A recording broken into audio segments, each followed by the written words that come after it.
What's up, YouTube? Coming at you guys with a Metalfoes deck profile. I actually picked this deck up a while back, but quite a bit after it had already kind of done its run as a Tier 1 deck. And I picked it up because I really liked the design of the cards, especially the fusion monsters, and I find Pendulum decks to be pretty fun overall. So let's just get right into it. Alright, starting out, you run 3 of pretty much all of the Metalfoes main deck monsters. So, all the normal monsters and Bismugear as well. So, you kind of have to run 3 of all of them because you need as many Metalfoes as possible. Because you kind of burn through them a lot. Slide them that way, like down, Down? a little bit. Down. Oh, yeah. There you go. Not quite in the frame there. There you go. Alright, now we can properly get on track. Rough start. Alright, so, yes. Three of all of them. They're also your main scales, because two of them are 1 scales, 2 of them are 8 scales. Well, 3 of them, because Bismugear is also an 8 scale. Bismugear is the only one that's actually an effect monster, as you can see. You don't really end up using him much as an actual scale, because whenever he's destroyed, if he's destroyed, I believe it's by its battle or card effect. You can add a Metalfoes monster from your deck to your hand during the end phase. Kind of a slow searcher, but it is really helpful with the fact that full Metalfoes fusion is a quick play, so it can kind of set you up for on your opponent's turn. And then we run 1 of each of the Metalfoes spells and traps. For the most part, you only really need 1 of each, and that's because you can Mithrillum will shuffle them back into the deck, and you that's one of your main plays that you're trying to do, is bounce cards onto the field back to the hand and shuffle your Metalfoes cards back into the deck. And Metalfoes fusion shovels itself back into the deck from the graveyard and lets you draw 1 card. So you don't really need more than 1. So Metalfoes fusion is your primary fusion spell.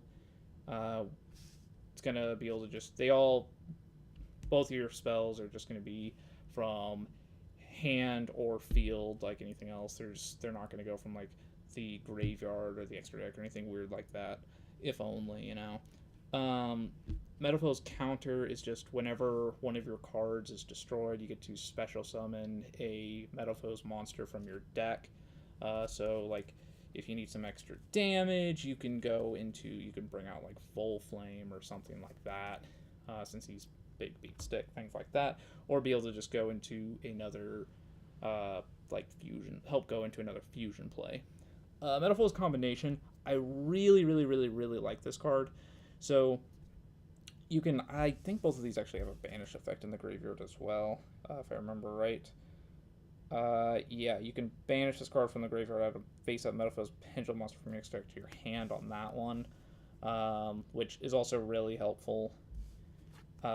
Combination, if it's sent from the field to the graveyard, you can add a Metalfoes monster from your deck to your hand. It is a continuous, so pretty much have to be either you destroy it or your opponent destroys it. But its main effect is that if you fusion summon a Metalfoes fusion monster, you can summon from your graveyard a Metalfoes fusion that had a lower level. So that effect is really good for bringing stuff back. You don't have to worry about link zones and all of that because it's summoned from the graveyard, and it's just a really, really strong effect. So if you have a Mithrillum on the field, you can fuse the Mithrillum to make something else. Combination effects goes off. Summon the Mithrillum back. Mithrillum's effect will also go off because it hit the graveyard. You can special summon it back. you got some cool combos that can go on there. So that's one of my favorite cards in the deck. And then of course Full Metalfoes Fusion is really useful just because it's a quick play fusion. And next we run Triple Rescue Rabbit. Rescue Rabbit is a great play starter since all of the Metalfoes are normal monsters. It's a free Electromite. It's just normal summon, banish, play out your two Metalfoes monsters. You got an Electromite right there. So incredibly good. You like having Rabbit at 3? Rabbit at 3 is insane. It's just unbelievable consistency.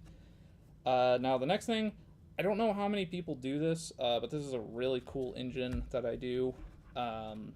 It is triple Lone Fire with triple Balbaboon. So I'm pretty sure Balbaboon's pretty standard in the deck, because when he's normal or special summoned, you get to draw one card and then put one card from your hand back on top or bottom of the deck. So that can be anything. It doesn't have to be the card you drew. So, but when he's destroyed, you get to special summon out any number of Balbaboons from your deck, and then they'll proc their effects. So what you can do, and since he's a plant, conveniently, you can go Lone Fire into Lone Fire into Lone Fire into Balbaboon, destroy Balbaboon, special summon 2 Balbaboons, go into... now, there is a combo that you go into this that will get you a free Mrs. Radiant. I'm sure quite a few people know about the kind of combos you can do with that, but I will go into that once we get to the extra deck. And part of that play is involved with this is Heroic Challenger.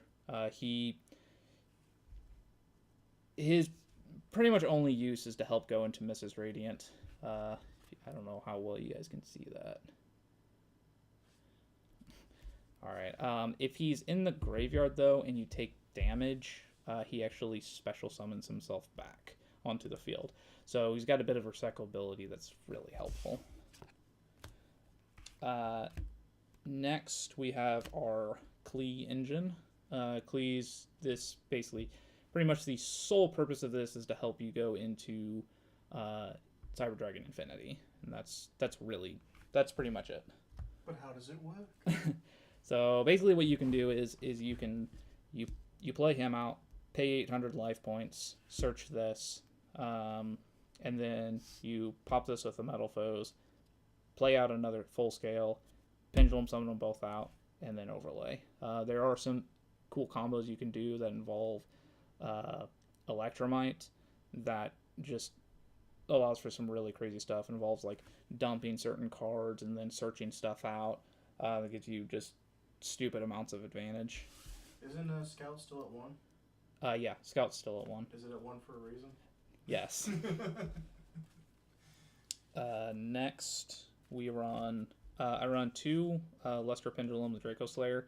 Is basically the primary purpose of him is his ability as a scale to pop one of your cards and then search for another copy of that is really useful. So you can kind of stack up your extra deck, which I guess stacking up your extra deck isn't as useful as it used to be, but that can be very useful, especially if you have, well, I guess Electromite can also pop stuff on his own, but that is just another way you can do it to get extra, kind of thin out the deck, things like that. Most of all, he's used as a tuner, and you use him to go into Ignister, and then you use Ignister's. The reason why I play 2 is because you can use Ignister's effect, special summon the other one, pop it, and then shuffle something back. So you literally don't use any resources. So that's pretty nice. We play the 1 Eccentric because free removal is pretty cool. Which if you're unfamiliar with Eccentric, if it's in a pendulum zone, you can have it blow itself up, destroy a spell or trap. If you summon it as a monster, it can tribute itself to destroy a monster. I think everyone knows what Eccentric does, but you never know. I run 2 Fairy Tale Luna. I didn't play back when what's his name? Wind Pendulum level 6. Oh, Kieran. Kieran, that's the one. I didn't play when I didn't play this deck when Kieran was around. But I wish I Luna. would have. Oh man, there's a reason why he's still banned. I'm sure there's some people that think he can come back. No, like Pendulum Magicians is already still really good. With Kieran, can't be destroyed by card effects, can't be targeted by card effects, can be used every turn to bounce stuff. It's too good. Luna is really similar, and kind of takes his place. So when Fairy Tale Luna is normal summoned, you get to search for a spellcaster that has 1850 attack. So all of the Fairy Tale cards have the same stat line, so she can search for any of them.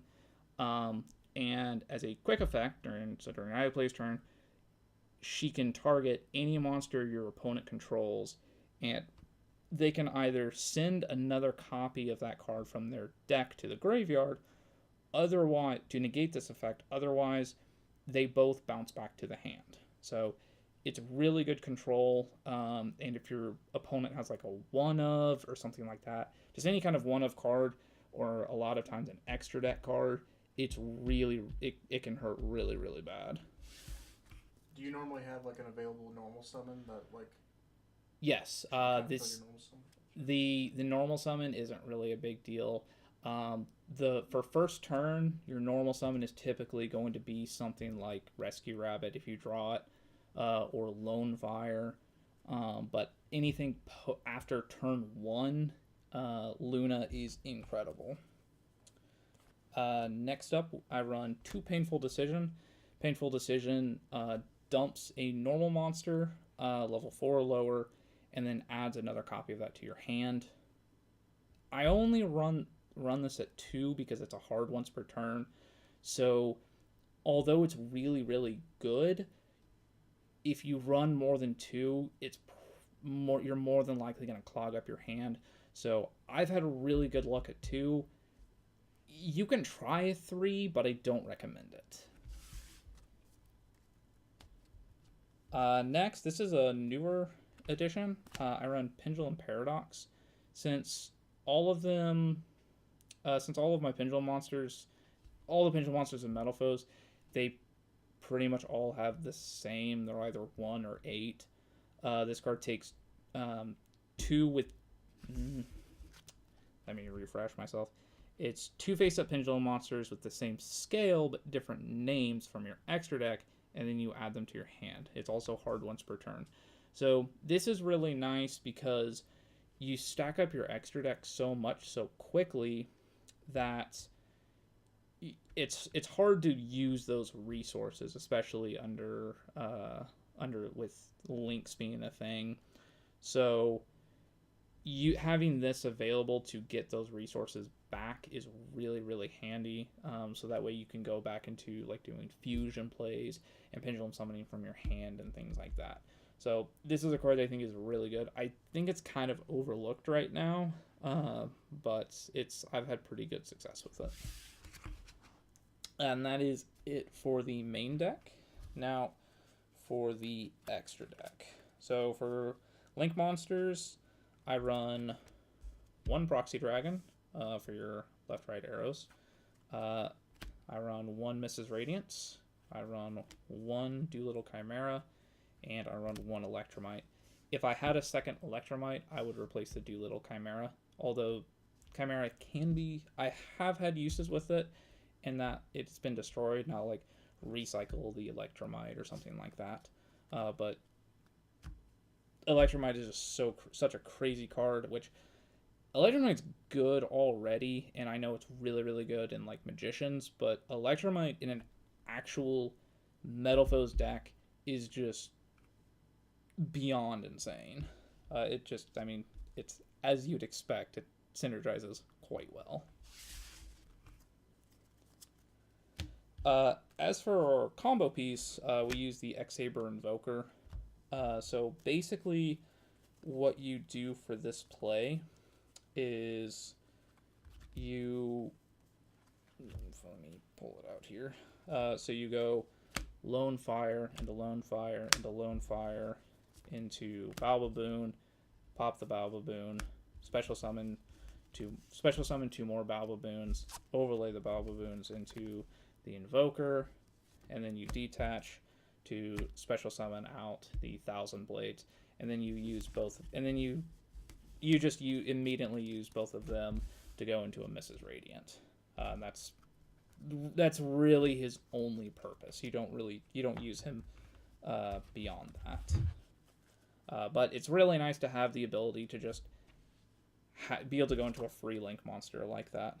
Really helps get the deck going. Obviously, you want to go into Electromite, but having a secondary option is really nice. And then we run our one Nova and one Infinity. Only way you really do that, you're going to do that, is with the Klee play. But really nice being able to have just a negate and steal a monster that's in attack position. Next up, the only synchro monster I play is Ignister. It's the only one you really need, but you only run one tuner, and that tuner can't go into anything that's not a Draco Slayer. So that's the only one we use. Ignister can special summon a Draco Slayer monster from the deck, so that's why we run two of him. So you use him to sync up, and then you just special summon the other one. Then you can destroy that and shuffle one of your opponent's cards back into the deck. Is Ignister still at 1? Yes, Ignister's still at 1. I think in the OCG he's at like 2 or 3 in the OCG, and it just blows my mind. If it was at 2 or 3, would you play more? Absolutely. Okay. Not a hesitation. Do keep in mind that if you special summon your other Draco Slayer, even though he's still a 4-star tuner, his effect, if you special summon him from the deck using his effect, he cannot be used as a synchro material. So keep that in mind. Not that that matters because Ignister's at 1 still, but if he ever came to 2 or something like that, that's something to keep in mind. Now for the fusion monsters, I run 2 Alcahest. This is, as far as like art and all of that, is actually one of my favorite cards in the deck. For the most part, he's really just a control card. He has a quick effect that can only be used during your opponent's turn, and it takes the monster, uses it as an equip card, and he gains defense equal to its attack power. But he can have as many cards equipped to him as you want. The downside to this is that you need free zones, like because you only have access to 3 actual spell and trap zones. You can just stack up monsters, but it's not gonna always be the most beneficial thing. The main thing that you're going to be doing with them is you're going to be sucking them up and then using them for fusion material, because that's another one of his abilities. Let me make sure I didn't miss anything. Yeah, that's all of it. Also, he has to be fusion summoned. He can't be summoned by other ways. So your continuous trap that special summons your Metalfoes deck, your Metalfoes fusion monsters, you cannot summon him. Maybe I missed it. Can you instant fusion him out? No. Okay. Well, because instant fusion counts as a fusion summon, but I guess you wouldn't. I guess you could. But what would be the purpose? Because you have to do your effect on your opponent's turn. Yeah. Since the effect is on the opponent's turn, it's completely useless. For the next one, we run 3 Mithrillum. Unfortunately, I only have 2 secret rares, so it's a little unbalanced. Mithrillum is kind of the all-star of the deck. This is the number 1 card you're always going to want to go into, besides Electromite. But Electromite's kind of in its own league. So if he is on the field, every turn you can take 2 Metalfoes cards in your graveyard, shuffle them back in the deck, and then target 1 card on the field, return it to your hand. This can be one of your cards, this can be an opponent's card, it doesn't matter. So let's say you have a Pendulum monster on the field and you've already used its effect. You can use his effect, shuffle two cards back, and then you can actually target your pendulum monster, put it back in your hand, use a different card for a scale, or use that same card and then reuse its effect. So that is something you can do. Also, if he's sent to the graveyard, he can special summon a Metalfoes monster. You can special summon a Metalfoes monster from the graveyard or from the extra deck. Keep in mind though that anything summoned from the extra deck has to have a extra monster zone available. So if you don't have a link zone slot, you're not really going to be able to get much use out of that. So typically you want to summon something from the graveyard, if at all possible. Next, I run one Orichalc and one Crimsonite. Crimsonite is, I just like to run pretty much all of them. There is one I don't run, and he's the level 5 one because I don't really think he's worth it. He's just not that good. Orichalc is, I don't get a chance to go into him very often, but he's really, really good. So what he does is if he's destroyed, if he's sent to the graveyard, you get to, let me make sure that it's not just sent. Yeah, it's sent. So if he's sent from the field to the graveyard, you get to just target a card on the field and destroy it. So it's free removal. If your opponent attacks over it or something, it's free removal. If your opponent plays something out and you fuse with him, it's free removal. Pretty good.